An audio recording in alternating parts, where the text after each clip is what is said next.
Vamos novamente abrir as nossas Bíblias no livro de Lucas, Evangelho de Lucas, capítulo 19. Lucas 19. Leiamos apenas os 3 primeiros versos para esse momento. Lucas 19, verso 11. Ouvindo eles estas coisas, Jesus propôs uma parábola, visto estar perto de Jerusalém, e lhes parecer que o reino de Deus havia de manifestar-se imediatamente.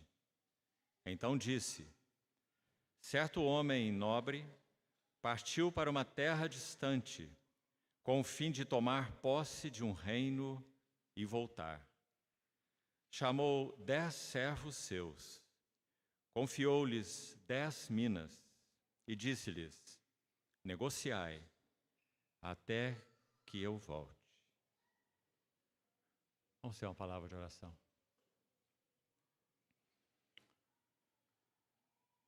Amado Pai Celestial, mais uma vez confiamos esse tempo de comunhão às Tuas santas mãos. Esperamos de Ti toda a provisão para nosso espírito, alma e corpo. Fortalece-nos com Teu Espírito em nosso homem interior, pois queremos compreender a Tua palavra. Ajuda-nos, fala-nos, reúne-nos em torno de Teu Filho. Assim nós Te pedimos, no precioso nome do nosso Senhor. Amém. Amados irmãos, o que temos dito então até aqui tem a ver com essa preparação de odres novos, de vasos novos, para conterem o vinho novo. Caminhamos por esse tema da preparação já por 2 períodos, no capítulo 5 do Evangelho de Lucas. E vimos que ali esse processo é descrito de maneira tão linda, tão precisa, tão instrutiva, tão importante na nossa jornada espiritual. Desde aquele primeiro passo de convicção de quem somos diante do Senhor, até aquele último passo que tem a ver com o chamamento de Levi, mostrando então uma sublime, ou uma suprema ocupação, ou um supremo interesse. E terminamos ontem dizendo, nós vemos Colossenses capítulo 3, os primeiros 4 versículos, mostrando que essa suprema ocupação, ela é a chave de tudo. Não basta que estejamos na sua luz, vendo a luz, e cada vez mais convicto de quem somos na luz de Deus. Esse é o primeiro passo. Também ainda não é suficiente que mais e mais estejamos experimentando purificação contínua de tantas áreas, das quais ontem nós pudemos apenas tocar em algumas delas, quando fizemos as aplicações. São tantas áreas, são tantos assuntos, são tantos contornos e tantas nuances desses cativeiros interiores. Mas é tão bom saber que realmente esse Senhor que já triunfou sobre o pecado, o mundo, carne, diabo, morte, ego, todos esses inimigos em um único golpe, na cruz do Calvário. Ele então é aquele que estende suas mãos a nós, em nosso relacionamento de amizade com Ele, ou de discipulado, para que então cada um dos quartos fechados de nossa vida interior possam ser então abertos diante dele. A palavra de Deus e o Espírito de Deus, que mais uma vez foi mencionado nessa manhã, são os 2 instrumentos essenciais para essa obra de transformação. Ontem, quando concluímos a reunião, um irmão me fez a seguinte pergunta, simples e direta: o que é andar no Espírito? Uma excelente pergunta. Andar no Espírito significa, a carta aos Efésios, no capítulo 5:18, diz: não vos embriagueis com vinho. E nesse aspecto, vinho fala de tudo que é deleite simples e humanamente falando. Não que isso seja errado em si mesmo, mas não vos embriagueis com esse vinho, mas enchei-vos do Espírito, ou estejai sendo enchidos do Espírito, já que a ideia é um contínuo, é um imperativo e ao mesmo tempo um contínuo. Essa é a primeira necessidade para que possamos andar no Espírito, é sermos cheios do Espírito. Mas talvez isso não nos baste. O que significa ser cheio do Espírito? Então, quando nós vamos à carta, chamada carta gêmea de Efésios, que é a Epístola aos Colossenses, nós vamos ver que no mesmo contexto, já que elas são tão paralelas, o verso que temos em Efésios 5,18, estejais sendo continuamente cheios do Espírito, no contexto de Colossenses nós temos o seguinte verso: habite ricamente em vós a palavra de Cristo. Porque, meus irmãos, o Espírito de Cristo e a palavra de Cristo são inseparáveis. Por isso a necessidade que nós temos tido. E aqui vamos começar falando disso aqui, olha. Nos nossos púlpitos modernos, a palavra de Deus tem sido colocada em terceiro ou quarto plano.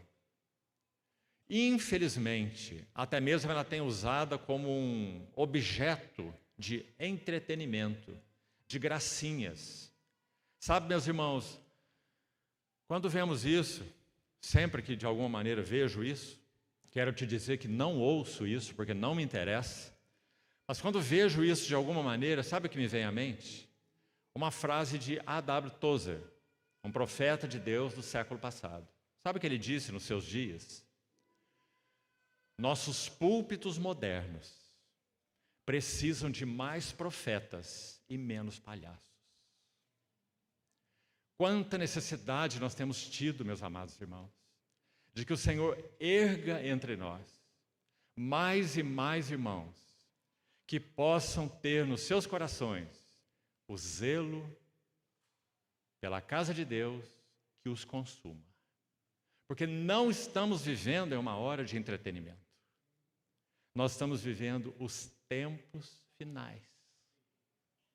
Então que o Senhor nos ajude nessa hora tão necessária, porque nós não nos acomodemos com o evangelho popstar, que não nos acomodemos com o evangelho água com açúcar, mas nós entendamos que esse maravilhoso Senhor, que foi-nos mais uma vez descrito nessa manhã, Ele foi quem colocou a mão nos barros disformes das nossas vidas, com um único propósito: moldar. Fascina-me a visão da tua mão a escrever esse poema numa vida devastada e vazia, sem forma. E ele fez com um único propósito. Quanto à terra, até que ele venha, qual é? Estamos vendo desde o primeiro dia. Que nós sejamos vasos modelados por essas mãos para o seu testemunho. Irmãos, esse termo testemunho, busque-o de Mateus a Apocalipse, pelo menos. Porque, na verdade, ele começa lá no Éden, esse assunto. Em Êxodo, ele já começa a ser bem mais desenvolvido. Então, você vai vê-lo nos profetas de uma maneira extensa e plena, no que concerne a visão veterotestamentária. Mas examine especialmente essa palavra testemunho no Novo Testamento. Você vai vê-la nos 4 evangelhos, você vai vê-la de maneira especial quando desce o Espírito Santo, para morar nesse vaso coletivo que é a igreja. Recebereis poder ao descer sobre vós o Espírito Santo, vinho novo no odre novo, e sereis as minhas testemunhas. Para esse propósito nós fomos chamados. Aí você vai ver isso por todo o Novo Testamento e dá um salto final lá para o Apocalipse. E você vai ver aquele ancião amado, João, tão idoso, já quando escreveu o Apocalipse, dizendo que ele estava exilado na ilha de Patmos por causa da palavra de Deus e do testemunho do Senhor. Irmão, será que os nossos corações têm compreendido que nós fomos chamados como seguidores do crucificado? Será? Até que ponto temos entendido isso? Os discípulos aqui em Lucas 19, 11, não entenderam. Eles entenderam que de alguma maneira o reino de Deus estava para se manifestar imediatamente. Olha essa palavra aí. Imediatamente. E nosso Senhor então vai corrigir a visão deles, dizendo que não, o reino de Deus não estava para manifestar-se imediatamente. Em que sentido? Preste atenção. O Senhor está se referindo, sem nenhuma dúvida, à manifestação universal e pública do reino de Deus. Nós aguardamos isso também há quase 2000 anos. E essa manifestação pública e universal ainda aguarda aquele dia, quando o Rei da Glória rasgar o céu novamente e mostrar o seu rosto. Primeiro para aqueles que o esperam. Também penso que não há nenhuma dúvida disso, porque é a sua noiva. E em sequência, mostrar a sua face gloriosa para o mundo. Toda uma epístola de Paulo, primeira aos Tessalonicenses, 5 capítulos, foi escrita com a seguinte carga: a parousia, presença, a parousia do Senhor e a sua relação com a igreja. Isso é primeiro aos Tessalonicenses. E segundo aos Tessalonicenses, a parousia do Senhor e a sua relação com o mundo. São duas coisas bem distintas. Nós não aguardamos aquele dia em que o Senhor há de manifestar-se ao mundo. Nós aguardamos aquele dia em que o noivo vai se apresentar à sua noiva. Alegremo-nos, exultemos e demos-lhe a glória, porque são chegadas as bodas do Cordeiro, cuja esposa, a si mesma, já se ataviou. E por que ela se ataviou? Porque foi-lhe dado, que linda frase naquele capítulo, você não acha? Quem prepara as vestes para a noiva? O noivo. Através de que executor? Através de que alfaiate? O Espírito Santo. Ele é o executor da Trindade, que foi designado para ser o alfaiate das vestes nupciais. Então, digamos que essas vestes são colocadas em um toucador. Só os irmãos antigos vão saber o que é um toucador. E um cabide, para ficar mais simples. Então, essa veste foi colocada ali naquele lugar. Elas estão prontas, bordadas ponto a ponto. Mas tem algo que precisa ser feito. O que é? Ruth capítulo 3 é dito que quando ela foi se encontrar com Boaz, não preciso explicar a figura, não é? Ruth era a moabita, gentia, figura da igreja, antes de se encontrar com o Senhor e de ser favorecida por Ele. Fica aqui com os meus servos e não vá escolher a outro campo. Ruth, capítulo 2. Quando no capítulo 3 é descrita a atitude dela para se encontrar finalmente com Boaz, Boaz significa nele há força, figura de Cristo. Quando ela foi se preparar para encontrar com Boaz, Ruth 3:3. A sua sogra Noemi diz assim a ela: banha-te, unge-te e veste os teus melhores vestidos. E desce a eira. E lá o Boaz estava descansando naquele monte de grãos, com seu coração feliz, realizado, uma colheita tão abundante, favorecendo estrangeiros, favorecendo a miserável Ruth, gentia, mulher, viúva. Então, ela se prepara e toma essas vestes, e se veste. Vai encontrar com ele. E o encontra descansando. Porque é assim que nosso soberano Senhor está no seu trono. aguardando até que todos os seus inimigos sejam postos por estrado dos seus pés. Porque ele já triunfou sobre todas as coisas. Mas embora quanto a isso ele descanse, o seu coração não é impassível. O seu coração é apaixonado. Por isso, o livro de Cantares, que foi citado mais uma vez essa manhã, o noivo diz assim à noiva: arrebataste-me o coração com um só dos teus olhares, com uma só pérola do teu colar. Meus amados irmãos, antes que nós sejamos arrebatados, aqueles que esperam o Senhor verdadeiramente, antes que sejamos arrebatados até o seu trono, como foi aquele filho varão de Apocalipse 12, é necessário que nós o arrebatemos do trono dele. Como nós podemos arrebatar o Senhor do seu trono? Para que então venha. Porque nós oramos Maranata, vem, Senhor.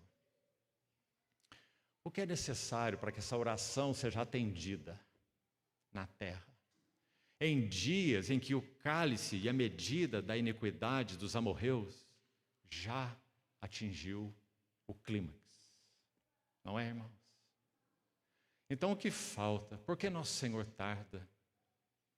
Porque, de alguma maneira, Ele ainda aguarda que haja um ardor no coração da noiva. Que então gema, clame por Ele e o arrebate do seu trono com um só dos seus olhares. Sabe, irmãos, esses anos servindo o Senhor, já tive a oportunidade algumas vezes de compartilhar a palavra para um grupo de irmãos, na grande, imensa maioria, chineses. E eles são muito interessantes. Eles, por natureza, pouco tendem a expressar sentimentos. Não é assim? Obrigado, irmão. Então, quando você compartilha a palavra do Senhor para esses irmãos, você tem um fiel da balança para saber quando a palavra de Deus está penetrando o coração deles. Sabe qual é? Eles estão olhando para você assim, como uma estátua, sentados. Eles mal se movem na cadeira. Então, de alguma maneira, quando a palavra do Senhor é recebida mais profundamente no coração deles, eles fazem assim.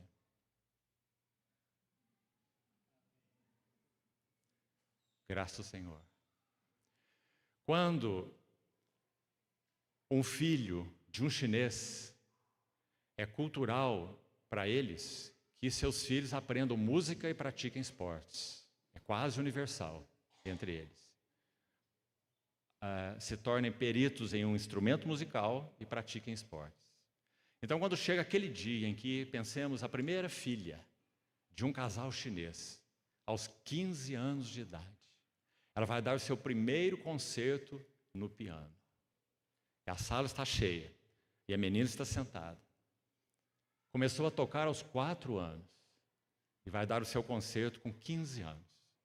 Então todos se assentam da mesma maneira que eu já descrevi. A menina vai ao piano, lá está aquela plateia, e os seus pais estão sentados num lugar especial. Como você sabe, nesse momento, o que significa glória? Essa menininha sentada, 15 anos de idade, perita no piano, vai dar sua primeira audição. Hora de glória. Qual é o lugar onde você vê essa glória? Não é quando você olha para a menina tocando seu piano. É quando você olha para a face dos seus pais. Então ali você vê assim um pequeno sorriso de leve. Eles estão no auge da sua glória. Então, meus amados irmãos, assim será na vinda do nosso Senhor Jesus Cristo. Nós temos sido preparados para essa hora de glória. E tudo que ocorrerá nela é que o Filho amado, o Filho unigênito, aquele que foi treinado pelas mãos do Pai, ele vai apresentar a sua sinfonia. Então, quando nós olharmos nessa hora para a face do Pai, é isso que nós vamos ver.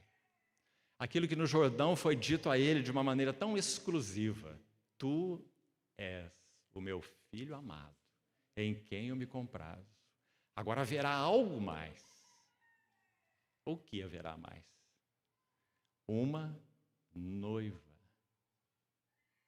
tornada semelhante em glória ao seu próprio filho.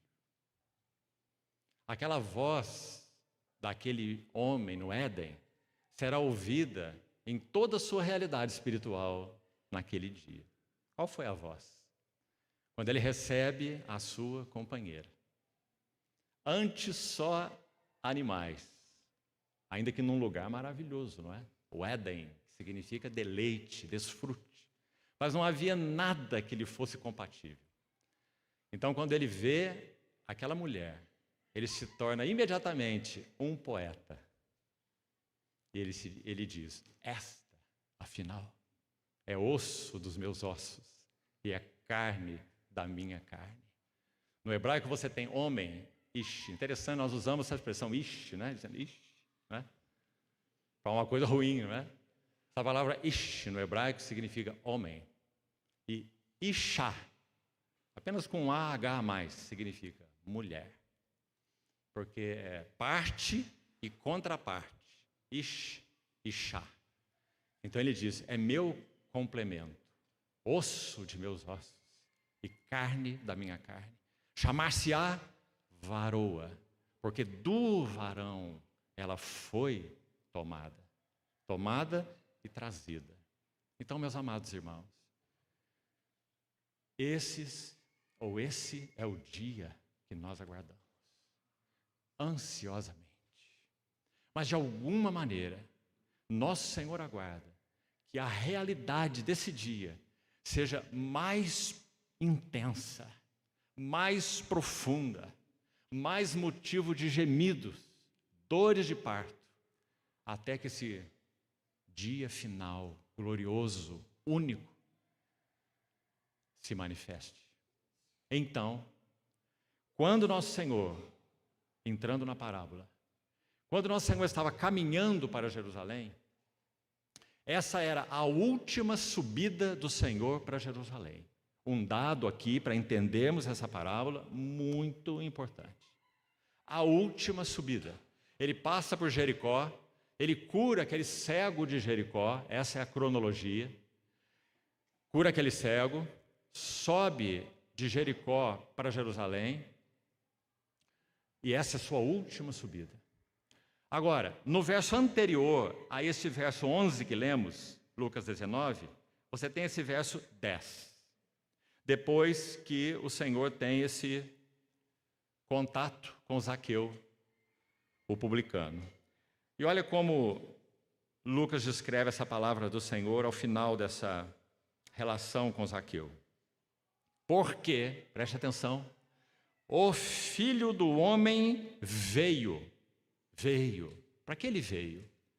Para buscar e salvar o perdido, ou o que estava perdido. Agora aqui, sem dúvida nenhuma, por causa que temos o verso 11 em seguida, nós sabemos que a interpretação dos discípulos foi: o que está perdido, ou que estava perdido, é o reino que foi tirado dos judeus e entregue a pagãos, a gentios. E o Messias aguardado por nós, os judeus, falando como eles aí, é o Messias que irá emancipar a nossa nação do jugo político romano. O Filho do Homem veio buscar e salvar o que estava perdido. E então nós temos o verso 11.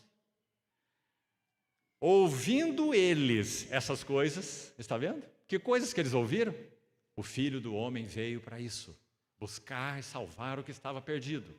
Eles ouviram isso e Jesus lhe propôs então uma parábola por, digamos, dois motivos.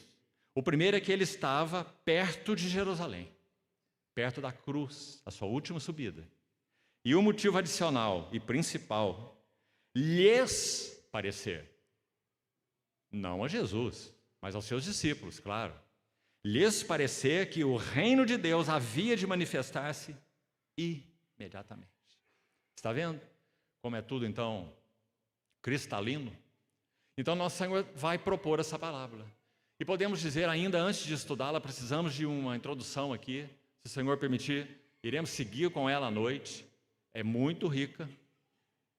Então, quando o Senhor propõe a parábola, nós vamos entender, à medida que estudarmos, três coisas. Veja, no início dela, até o verso 13, já vemos essas três coisas. No verso 12 estão explícitas. Primeiro, o reino de Deus, no sentido público e manifesto, ele seria postergado.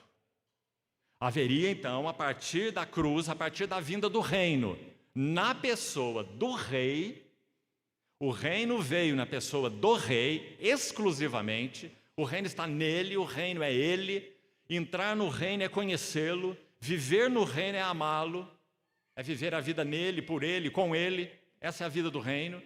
Então, o reino de Deus, quanto à expressão universal e pública, ele seria postergado, ele não viria imediatamente. Primeira coisa importante. Segunda coisa importante, entre a vinda do nosso Senhor Jesus, o Rei, e a manifestação, então, pública e universal do reino, haveria um período intermediário. Por favor, preste atenção nisso, porque essa parábola se baseia no período intermediário. O que deveria ser feito no período intermediário? Negociai até que eu volte. Muito importante, meus irmãos. Porque se nós estamos vivendo, então, entre a primeira vinda do rei, que trouxe o reino em si mesmo, e nele nós experimentamos o reino, como mais uma vez essa manhã nos foi dito. Por outro lado, a manifestação universal, cósmica, plena, pública do reino, ainda não aconteceu.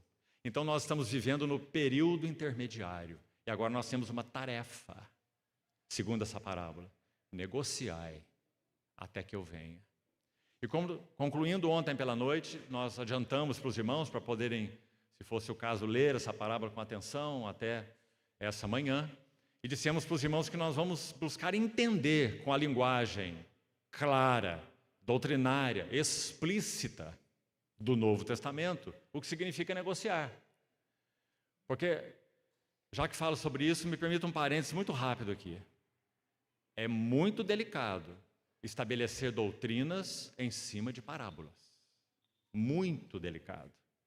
Porque as parábolas visam essencialmente ensinar uma única lição.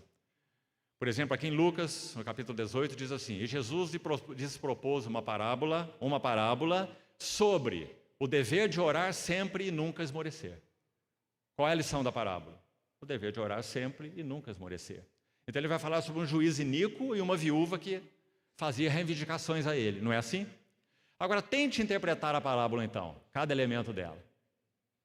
O Senhor está falando sobre uma parábola sobre o dever de orar sempre e nunca esmorecer. Orar a quem?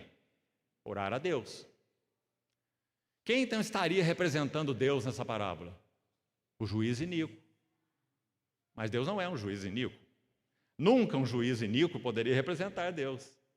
Então tome cuidado com estabelecer doutrinas sobre parábolas. Graças a Deus pelas epístolas de Romanos a Apocalipse, porque ali nós temos as doutrinas.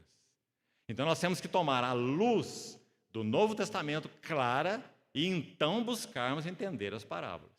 E aí podemos dizer até mesmo aquilo que contém no Velho Testamento para nos ajudar, não é? A linha da revelação clara de Deus para nos ajudar a entender. Ainda assim, em alguns pontos, nós não conseguimos ser dogmáticos. Então esse é um cuidado muito importante, especialmente para aqueles que estudam as Escrituras. Então vamos lá. O período intermediário, então, onde estávamos, é o período que nós estamos, negociai.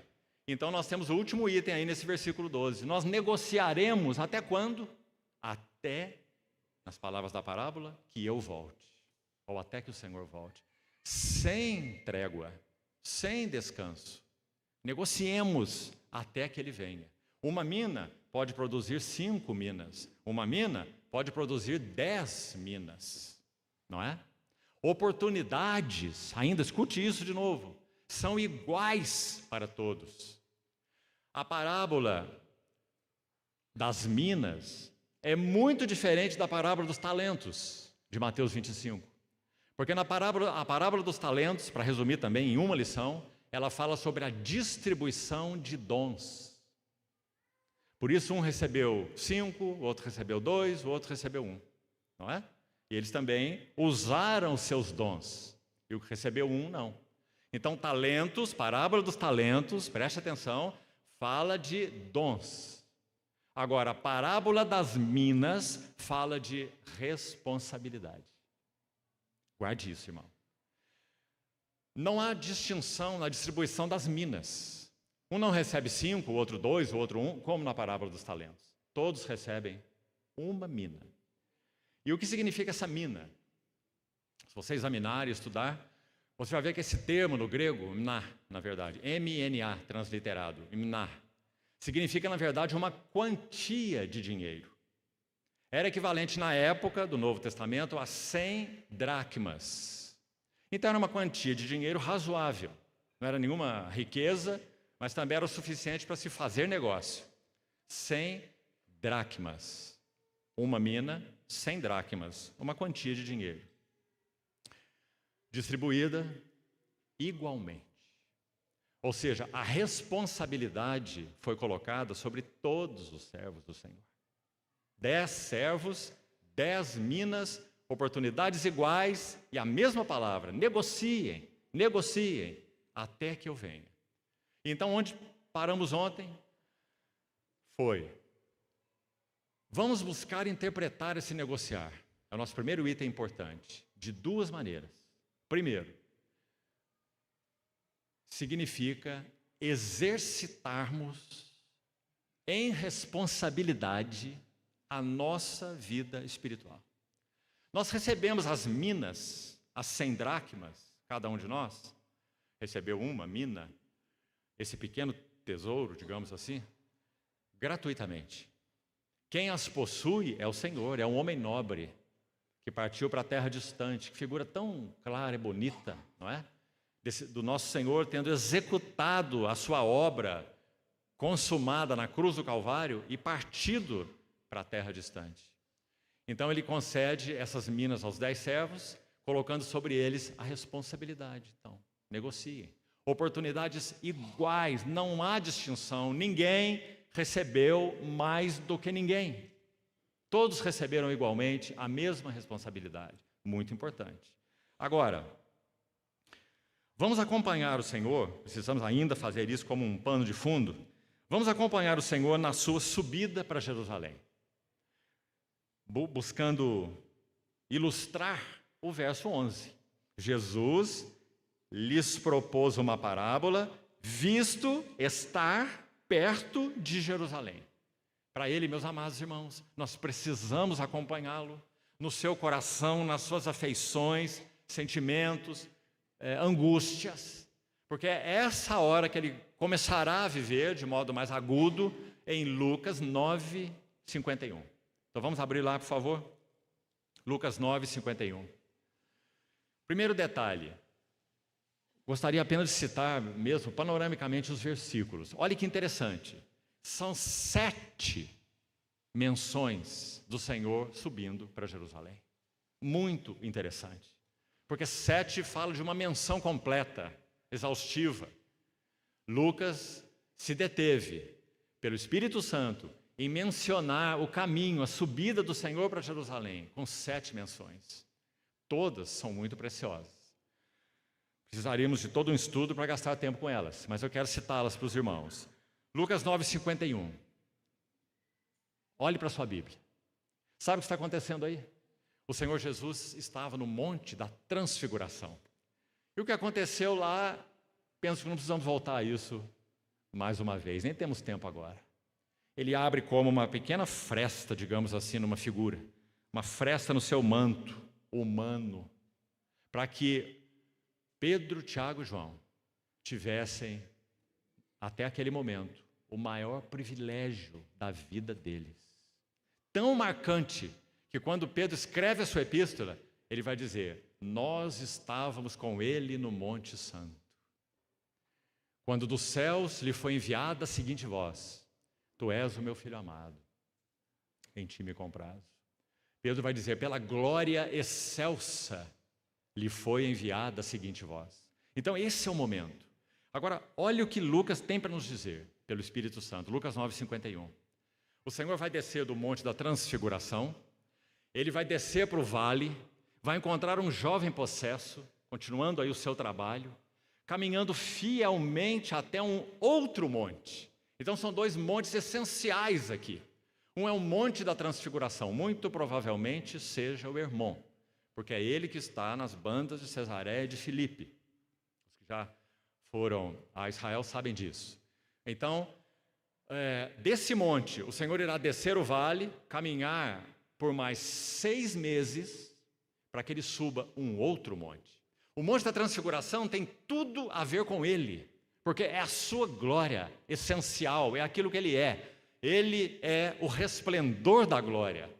E aqueles discípulos tiveram como ver algo disso, que era possível que eles suportassem. Do contrário, seriam fulminados. Então puderam ver algo da sua glória. Por isso João vai dizer: vimos a sua glória no seu evangelho. Então, quando ele desce esse monte, olha o que o Espírito Santo registrou pela pena de Lucas. Verso 51. E aconteceu que, ao se completarem os dias em que devia ser ele assunto ao céu. Mesmo na nossa versão, parece claro, mas o texto literal e outras traduções são ainda mais claras. Sabe o que Lucas está dizendo aqui? Que quando o Senhor desceu o monte, ou em primeiro plano, quando ele estava lá, na sua glória, transfigurado, o tempo para que ele fosse ascenso ao trono de Deus já estava completado.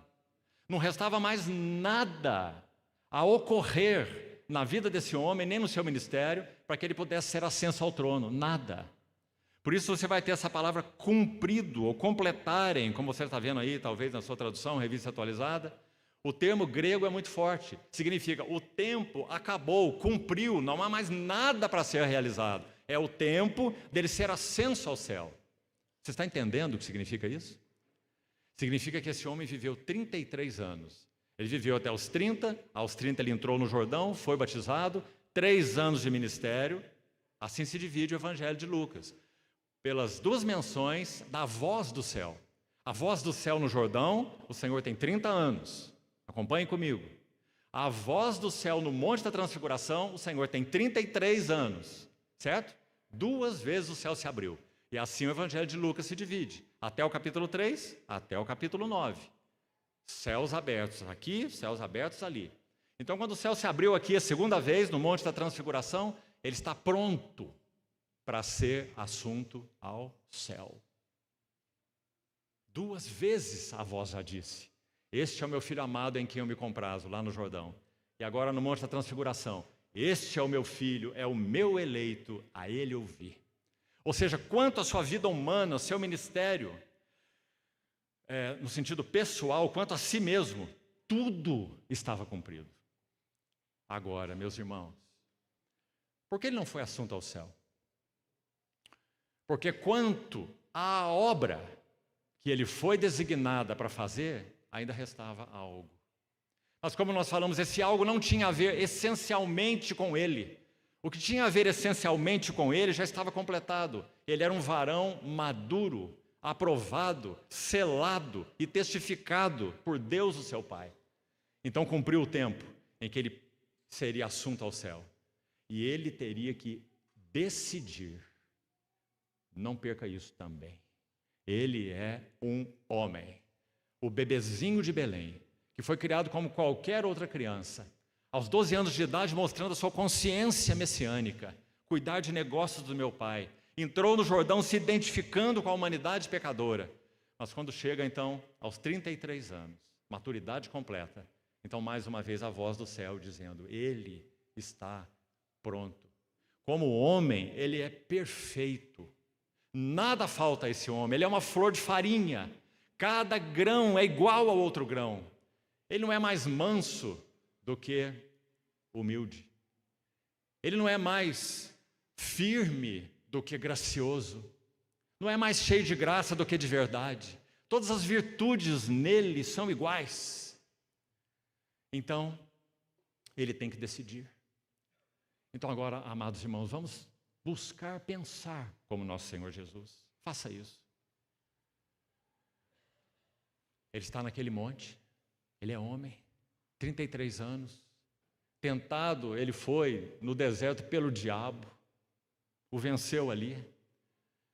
Apertado de todos os lados, por todas essas autoridades, fariseus, escribas, herodianos, saduceus. E agora então chegou o momento em que ele pessoalmente pode ser exaltado até o trono da glória, porque ele merece, porque ele tem os méritos para que ele seja ascenso. Então ele tem que tomar uma decisão pessoal. Qual será a decisão dele? Ele pode ir ao trono se ele desejar, é dele. Ele é o homem que Deus sempre buscou e nunca encontrou. Ele é o homem com H maiúsculo. Então ele toma a sua decisão. E louvado seja o seu bendito nome. Ele não ascende ao trono do Monte da Transfiguração, mas ele desce o vale e vai caminhar mais 6 meses.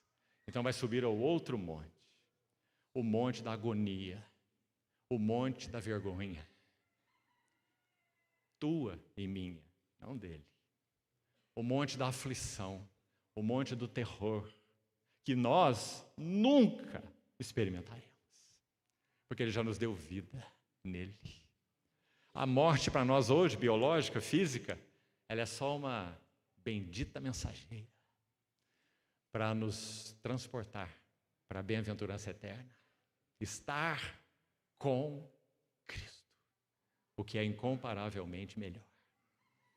Mas para ele não. Para ele significa: meu Deus, por que me desamparaste?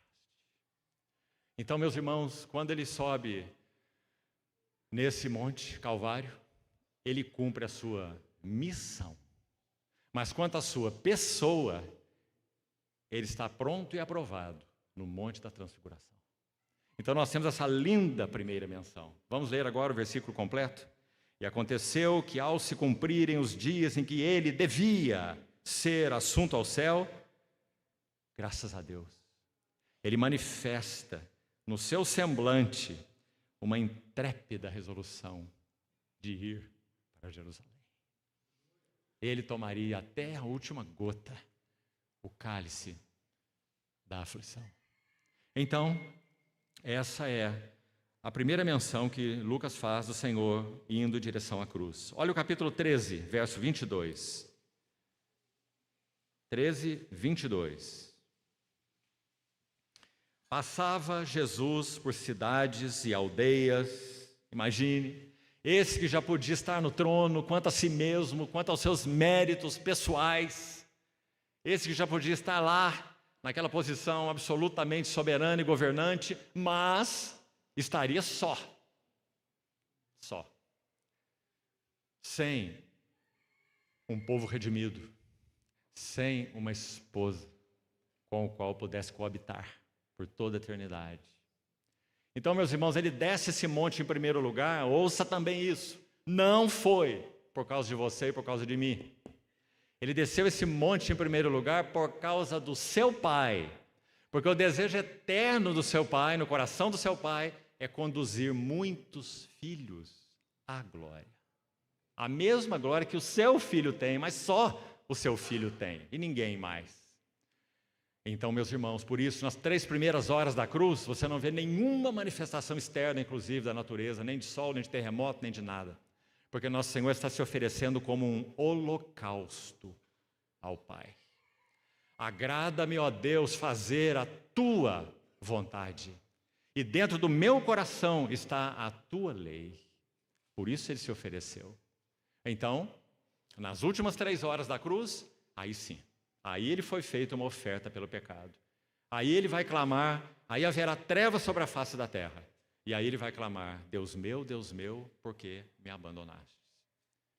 Então, Aí está o Senhor caminhando para Jerusalém, 13, 22, que já citamos. Capítulo 17, verso 11, a terceira menção. Muito interessante Lucas registrar, claro, movido, inspirado pelo Espírito Santo, essa designação tão clara, não é? De caminho para Jerusalém, certo? Ele passava por meio de Samaria, da Galileia, certo? Mas olha o foco, de caminho para Jerusalém. Mais uma menção, capítulo 18, verso 31. Que impressionante é essa menção aqui. Já estamos na quarta menção, capítulo 18, verso 31. Tomando consigo os 12, disse-lhes Jesus: eis que subimos para Jerusalém. Então aqui está a última subida. E vai cumprir-se ali tudo quanto está escrito por intermédio dos profetas no tocante ao Filho do Homem. Pois ele será entregue aos gentios, escarnecido, ultrajado e cuspido, e depois de o açoitarem, tirar-lhe-ão a vida, mas ao terceiro dia ressuscitará. Agora, ouça o próximo verso, por favor. Eles, os mais íntimos, os 12, os que foram chamados para estar com ele, e já estavam com ele, a maioria deles, há 3 anos e meio. Eles, porém, nada compreendiam a respeito dessas coisas. E o sentido dessas palavras era-lhes encoberto, de sorte que não percebiam o que ele dizia. Se fosses estudar esse texto com mais detalhes, você relacioná-lo com Mateus 20, sabe o que acontece nesse momento aqui? Meus amados irmãos, se nós não conhecêssemos nossa própria natureza, nós dizíamos que o que acontece aqui é inacreditável. Sabe por quê? A última menção que o Senhor faz, ele faz 3. Desde o Monte da Transfiguração até o Monte Calvário, 6 meses, ele faz 3 menções de que ele iria à cruz. Essa aqui é a última. Sabe em qual contexto essa menção acontece? Sabe o que estava acontecendo com os discípulos aqui? Eles estavam disputando entre si qual deles seria o maior. Meus irmãos, o resplendor da glória, feito carne, está indo à cruz. Seu coração está cheio já de angústia, porque essa hora não é uma hora qualquer. E os seus discípulos disputando qual deles seria o maior. Nós podemos imaginar, só imaginar algo dessa conversa. Talvez possamos examinar Pedro, Tiago e João dizendo assim: 9 já estão fora, porque 3 subiram no Monte da Transfiguração, vocês ficaram lá embaixo, 9 já estão excluídos. Agora, entre eu, o Tiago e o João, quem foi que fez mesmo aquela confissão? Tu és o Cristo, o Filho do Deus vivo? Percebe, irmão? Isso é o que acontece nesse grupo de 12. Totalmente antagônico com o que está no coração do nosso Senhor. Mas não é maravilhoso? Porque Ele é o pastor deles. E Ele conhece muito bem as Escrituras. Ele sabe que o profeta Zacarias disse: ferirei o pastor, e as ovelhas ficarão dispersas. Ele sabe. Ele se compadece delas. Ele as recolhe, as ignorantes, as tolas, as fracas. E aí está ele, subindo para Jerusalém, e a última vez, falando que ele seria escarnecido, cuspido, ultrajado, açoitado e entregue. Mas, ao terceiro dia, ele ressuscitaria. Agora, irmãos, nada disso era compreendido por eles, nada. Nós podíamos pensar, será que o Senhor ter mencionado a ressurreição não nos alegraria? Então ele vai passar tudo isso, mas olha, presta atenção no que ele disse. Ele vai ressuscitar. No Velho Testamento já havia mortos que foram ressuscitados, não é? Então seria uma grande esperança para eles. Mas sabe, meus irmãos, quando nosso Senhor ressuscitou, eles estavam todos amedrontados e trancados, não é? O Senhor ressurreto teve que passar pelas portas com seu corpo glorioso, metafísico, maravilhoso, glorioso, e se apresentar a eles e dizer aquela palavrinha: paz seja convosco. E dizer: olhe minhas mãos, olhe os meus pés, sou eu mesmo. Ah, meus irmãos, quanto nós carecemos de uma maior apreciação pelo nosso Senhor Jesus. Porque é dessa apreciação que flui e fluirá tudo o que nós somos como cristãos. Tudo. Que infelicidade a Igreja de Deus está recorrendo a tantas coisas para servir o Senhor. Tantas estratégias, tantos mecanismos, tanta animação. Tem que ter isso, tem que ter aquilo, e mais aquilo, e mais aquilo. Temos que atrair os jovens. Como que se atrai os jovens? Deixe-me te dizer uma coisa, irmão. Conheço, infelizmente, poucos nesse aspecto, mas conheço alguns, pela bondade de Deus. Alguns grupos cristãos de irmãos que se reúnem de maneira simples, assim como a maioria aqui se reúne. E jovens de 14 anos a 25 anos saem para retiro, como alguns deles estão agora em retiro nesses dias. Sabe o que tem nesse retiro? Não tem gincana, não tem jogo de vôlei, não tem pescaria. Sabe o que eles fazem? Eles se colocam aos pés do Senhor para ouvir sua palavra, ter comunhão, ouvem a sua palavra, se repartem em grupos para compartilhar o que ouviram, oram juntos. Certa vez, numa reunião de oração, havia 15 deles. Num sábado à noite. O que será que os jovens chamados cristãos fazem no sábado à noite? Eles estavam reunidos em oração. Eles começaram a orar. Só orar, neste caso. E eles oraram por 1 hora e 40 minutos. Um grupo de 15 jovens. O que você acha? Não é maravilhoso? A outra pergunta: o que atrai o coração desses jovens? O que é necessário para atrair jovens? A resposta é: ver a glória do nosso Senhor Jesus. A glória de sua palavra, a glória da sua face, a glória do seu amor. E é isso que nós temos carecido nos nossos dias. O que é que pode renovar cristãos veteranos? Estão cheios aqui de companheiros meus, de cabelo branco. O pouco que resta está branco. Não é? O que é capaz de renovar cristãos veteranos? A carta de Hebreus foi escrita para isso. A única coisa capaz de renovar cristãos veteranos, cansados, aqueles que acham que sabem tudo, já viveram tudo, já foram em todas as conferências, já têm uma biblioteca imensa. O que é capaz de renová-los? Mas, embora tenham feito isso tudo, estão com corações frios. O que é capaz de renová-los? Uma nova estratégia? Pintar local de reunião de preto e acender luzes coloridas? O que é capaz de renová-los? Uma visão renovada das glórias do nosso Senhor Jesus. E é assim que a Epístola aos Hebreus abre, não é? Ele é o resplendor da glória. Ele sustenta todas as coisas pela palavra do seu poder. Ele fez a purificação dos pecados. Ele está sentado à destra das majestades. Ele é o herdeiro de todas as coisas. Ele e Ele. Essa é a única coisa capaz de nos renovar em uma vida devocional para com o nosso Senhor. Nada mais é capaz. O resto é passar verniz em portas. Vamos deixar essa insanidade, meus irmãos. Quando nós lixamos portas e passamos verniz, mas elas estão expostas às intempéries, e mesmo que não estejam, não é? Chuva, sol, quanto tempo vai durar aquele verniz? Parece que os chamados ministros de Deus de hoje são especialistas em invernizar portas. Que o Senhor tenha misericórdia de nós, meus amados irmãos, para que retornemos às Escrituras e nelas vejamos aquele que é o centro, é a chave que abre todas as Escrituras, o nosso Senhor Jesus. Mas os discípulos não viam nada disso, como nós estamos vendo aí. Eles nada compreendiam sobre essas coisas.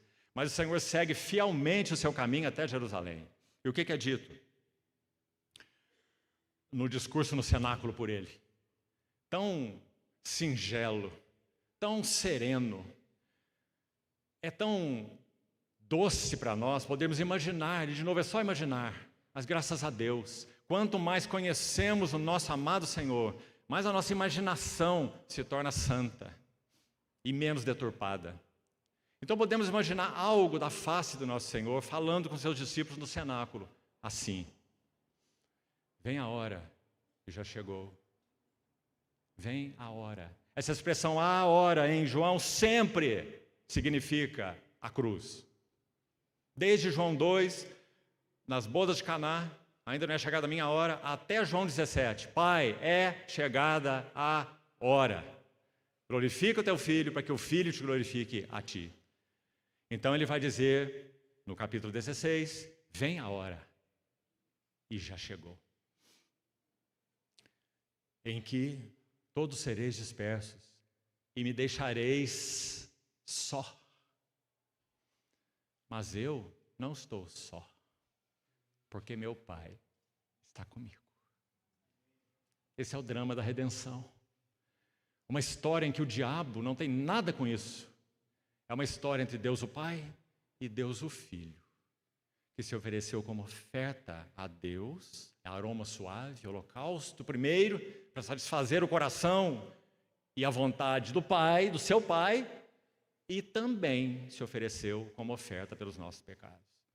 Tome muito cuidado quando você pensa na redenção, porque o nosso egocentrismo é tão incurável que nós tendemos a entender que a morte de Jesus foi, em primeiro lugar, por causa dos nossos pecados e por causa da humanidade. E não foi. Nosso Senhor se entregou para a satisfação do coração do seu Pai em conduzir muitos filhos semelhantes a Ele à glória. E esse foi o seu motivo. Por isso ele diz: todos vocês vão me abandonar, porque vocês não compreendem nada. São palavras minhas, né? Mas eu não estou só, porque meu Pai está comigo. Então, nós chegamos aí, mais uns minutos, e concluímos essa introdução.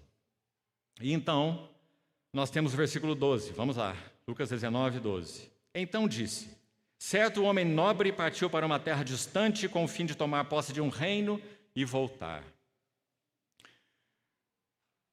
Meus irmãos, as 3 etapas estão descritas aí. Certo homem nobre partiu. Essa é a primeira etapa. Ou seja, a manifestação, repetindo, pública, cósmica, universal do reino seria postergada. Ele não iria manifestar-se imediatamente. Então, certo homem nobre partiu. Sem dúvida, está se referindo à cruz. Na linguagem, como falamos, clara dos ensinos que temos e da linha da revelação progressiva de Deus no Novo Testamento. Então, estamos seguros em afirmar isso, porque assim foi. Então, ele partiu para essa terra distante. Obviamente, se referindo aos céus, à glória de Deus. Agora, partiu para quê? Segunda etapa. Partiu para tomar posse de um reino. Outra frase maravilhosa. Significa que quando ele partiu por meio da sua obra na cruz para tomar posse desse reino, então ele partiu com esta finalidade e foi isso que ele alcançou. Ele tomou posse do reino. 1 Coríntios 15. Tantos versos podiam ilustrar essas 3 frases, né? Elas são 3 temas para serem desenvolvidos. 1 Coríntios 15, Paulo fala assim: porque convém que ele reine. Tomar posse de um reino. Convém que ele reine, até que haja posto todos os seus inimigos por estrados dos seus pés. E essa parábola termina falando exatamente dos seus inimigos, dizendo o que ele fará com os seus inimigos. Você viu o último verso dessa parábola? Quanto àqueles que não quiseram que eu reinasse sobre eles, trazei-os aqui e executai-os na minha presença. Aí você pode pensar, que coisa é essa? Mas, meu irmão, medite. Nosso Deus maravilhoso não é um Papai Noel celestial. Ele é o Deus justo. E Ele retribuirá a cada um segundo as suas obras. Ele o fará. Porque na nova realidade, onde nós seremos imersos pela sua graça, novos céus, nova terra, nova Jerusalém, não entrará coisa alguma contaminada. A sua soberania universal e o seu reino cósmico será então manifestado, para que os anjos santos, fiquem então estupefatos com essa consumação da obra de Deus. Que dia meus amados irmãos, que nós aguardamos. É muito comum entre os santos que amam o Senhor sonharem com a vinda do nosso Senhor Jesus. Eu já ouvi vários relatos. Sonharem, por exemplo, que estão sendo arrebatados. E em alguns casos, se acorda assim com taquicardia. Né? Meu desejo era não acordar. Já acordar diante dele. Não é assim? Mas, irmãos, nem nos nossos melhores sonhos nós podemos imaginar o que será aquele dia. Haveremos de vê-lo como ele é. E a si mesmo, hoje, nesse período intermediário, a si mesmo se purifica. Todo que nele tem esta esperança, assim como ele é puro. Essa é a linguagem do negociai, num primeiro sentido que à noite nós vamos começar a compartilhar. O sentido de exercitarmos a nossa vida interior.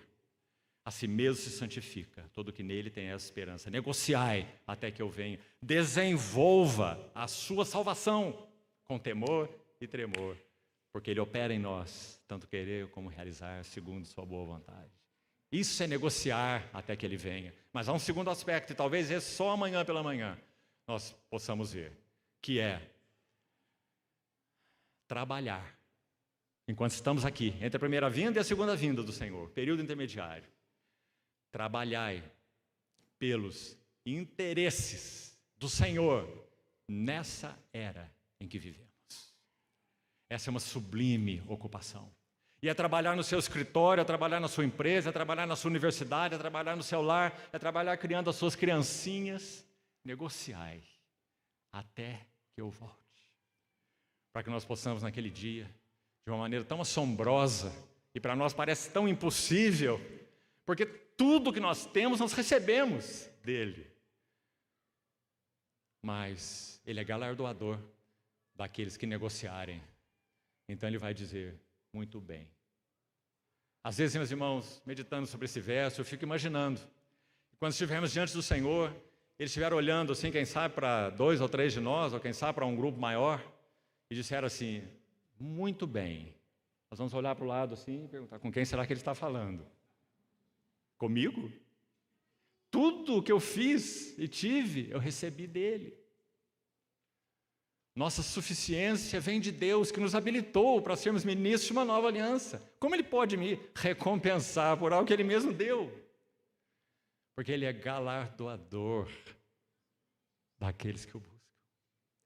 O prazer do papai não é comprar o carrinho de madeira pintado nas rodinhas para levar para o seu filhinho e ver aquele rosto bonito, não é?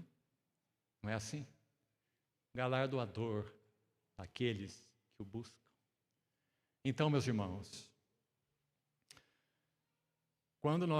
vou terminar aqui, por agora. Quando é que o Senhor tomou posse do reino? Bem, parece claro, quando ele ressuscitou dos mortos, mas não só isso. E então, depois de dar por 40 dias testemunho da sua ressurreição, em 10 ocasiões diferentes, os que gostam de estudar a palavra, especialmente os jovens, estudem as 10 manifestações do Senhor após a ressurreição. Cada uma delas é magnífica, porque mostra o que ele deseja comunicar para os discípulos, preparando-lhes para a nova etapa. Qual é a nova etapa? A descida do Espírito Santo e o início da era da igreja. Então são 10 aparições. Se você ler em inglês, há um lindo estudo de A.B. Simpson, que chama After the Resurrection. Muito bom. E vai manifestar, vai desglossar esses eventos aí, tão preciosos. Então, nosso Senhor dá esse testemunho 10 vezes. E então, finalmente, ele é assunto ao céu. O evento da cruz é histórico, o evento da ressurreição é histórico, e o evento da ascensão é histórico. Isso é tão importante, irmãos. Não foi uma ascensão escondida lá no canto, no Monte das Oliveiras, diante de várias testemunhas. Então o Senhor foi ascenso ao céu. E eles ficaram olhando o Senhor ascenso ao céu. até que uma nuvem encobriu dos seus olhos. Mas nós sabemos que ele não ficou ali sobre as nuvens. E, aliás, aquela nuvem não era uma nuvem atmosférica, mais um detalhe. Porque aquela nuvem ali tem relação com aquela nuvem lá do Monte da Transfiguração. E é muito claro que lá no Monte da Transfiguração é dito que uma nuvem luminosa o encobriu dos seus olhos. Lá no Monte da Transfiguração. Porque aquela nuvem tem relação direta com a Shekinah, com a glória de Deus. A nuvem que estava sobre o tabernáculo. A nuvem que, quando o tabernáculo foi concluído, desceu sobre ele e nem Moisés podia entrar. Porque a glória do Senhor encheu o tabernáculo. A nuvem que guiava o povo em toda a sua jornada. Shekinah, presença, a glória de Deus. Então, nosso Senhor foi encoberto por aquela nuvem. Mas nós sabemos que isso não permaneceu aí. Se nós lemos as epístolas, nós vemos que ele ascendeu até o trono da glória. Somente o livro de Hebreus, por exemplo, menciona 5 vezes, em palavras quase idênticas, que ele está assentado à destra da majestade nas alturas. Então, meus irmãos, vou ilustrar para terminar com o Salmo 24, e aqui encerramos. Você conhece o Salmo 24? O Salmo 22 é o Salmo da cruz. Deus meu, por que me desamparaste? E descreve a morte da cruz de uma maneira tão clara. Irmãos, aquele salmo parece para estudiosos não cristãos tão impressionante que eles ficam como que boquiabertos. Quando eles, lendo a Bíblia, né, porque eles leem a Bíblia, quando eles veem os relatos descritos nesse Salmo 22 com os relatos dos evangelhos sobre a morte do Senhor na cruz. É muito impressionante. Então, o Salmo 22, o Salmo da cruz. O Salmo 23, o Salmo da ovelha. Ou o Salmo da igreja. Senhor é o meu pastor, nada me faltará. E o Salmo 24, o Salmo do reino, ou o Salmo da glória. Agora, me permita usar uma figura para tentar ilustrar esse salmo. Da metade dele para frente, Salmo 24. Acompanhe aí.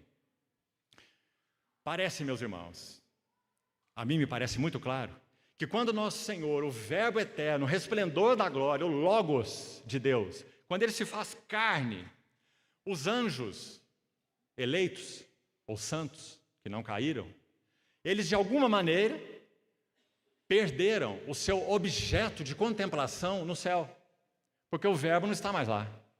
O resplendor da glória, aquele que expressa o que o Deus triuno é o Logos, o Verbo, o Filho. Mas agora o Filho não está lá, o Filho está aqui. E ele não pode estar em 2 lugares ao mesmo tempo, por mais misterioso que isso pareça. Ele está encarnado. A encarnação do Senhor é uma verdadeira encarnação, não é uma possessão. Não é o Cristo divino vindo tomar posse do Jesus humano. Não faça essa confusão, porque isso é uma heresia. O Verbo eterno, o Filho eterno, ele assumiu natureza humana. E ele é quem deu personalidade a esta natureza, que em si mesma seria impessoal. Então o Logos deu personalidade a essa natureza humana, espírito humano, alma humana e corpo humano. Então o Verbo se fez carne e tabernaculou entre nós. E agora os anjos? Digamos que agora os anjos que olhavam para o trono, e lá está o Verbo, eles têm que olhar para baixo. E não é assim que Lucas vai descrever no seu evangelho? Não é assim. Lá estão os anjos olhando para o bebê de Belém, na manjedoura, enrolado nas fraldinhas. Não é? E eles têm que dizer assim, aparecendo para aqueles pastores, um anjo, dizendo assim, que um menino nasceu, que ele está lá na manjedoura de Belém. Então eles devem ir para lá, esses pastores. E eles vão ver um sinal, é a palavra usada. O sinal é um bebê enrolado nas fraldas e deitado em um lugar onde o boi e os animais comem, um coxo, uma manjedoura. É claro que isso é um sinal, um bebê no coxo, não é? Então eles vão lá ver o sinal. O anjo foi orientado pelos anjos, porque os anjos estão atentos a esse bebê de Belém. Então, quando os pastores vão lá, eles veem esse sinal, Então você sabe que após esse anjo, o único anjo que dá essa notícia para os pastores, você tem um relato de uma miríade de anjos celestiais, dizendo assim, porque o bebê nasceu, então agora glória seja dada a Deus nas maiores alturas. E quanto à terra, paz aos homens a quem Ele quer bem. E assim os anjos estão acompanhando o Senhor. Então, tempo se passa e o Senhor é tentado no deserto, duramente, e vence o tentador. O que acontece?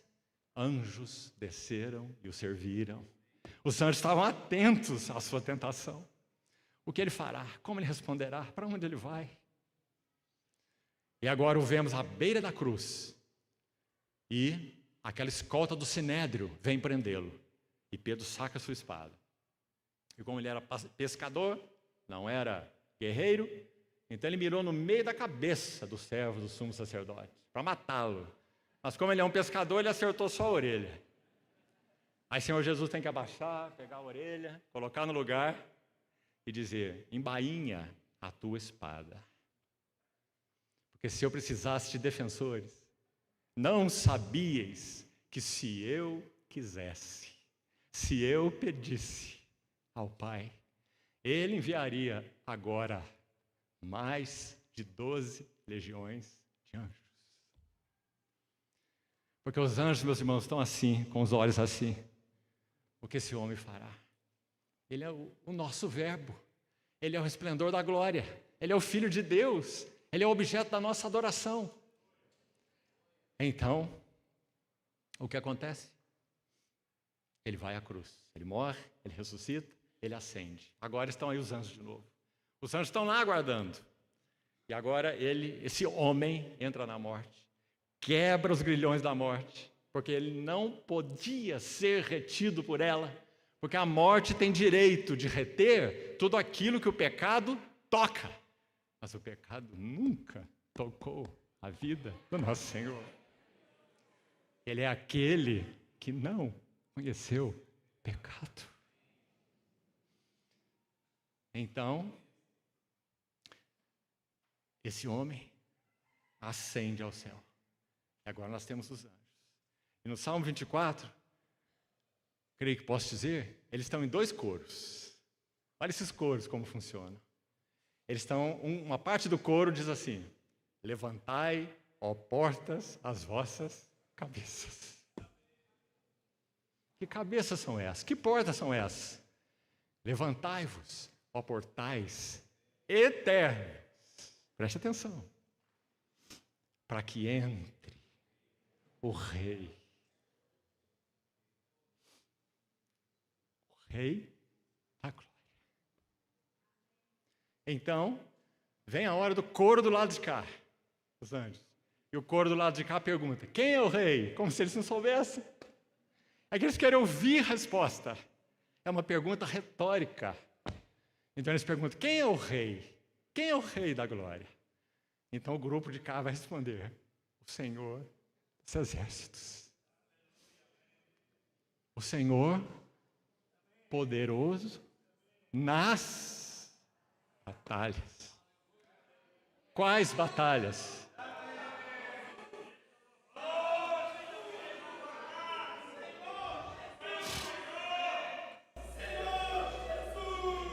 Ele travou uma batalha desde bebê, uma batalha pela vida. Há uma obra do irmão Sparks que se chama The Battle for Life. Desde que esse bebezinho estava lá nos braços de Maria, as trevas estavam buscando exterminá-lo. Herodes mandou matar as criancinhas inocentes para exterminar o Messias. Então, o coro pergunta, o coro do lado de cá. E o coro primeiro responde. É o Senhor dos exércitos. Yahvé Sabá. Poderoso nas batalhas. Desde que era um bebê, a batalha no deserto, sendo tentado pelo diabo. A batalha no Getsêmani. Minha alma está profundamente angustiada até a morte. E que direi eu? Pai, salva-me dessa hora. Isso João 12 registra, pouco antes do Getsêmani. Que direi eu, Pai, salva-me dessa hora? Mas precisamente para essa hora eu vim, diz o Senhor. Então ele completa: Pai, glorifica o teu nome. E o nome do Pai foi plenamente glorificado naquela oferta desse Filho amado na cruz do Calvário.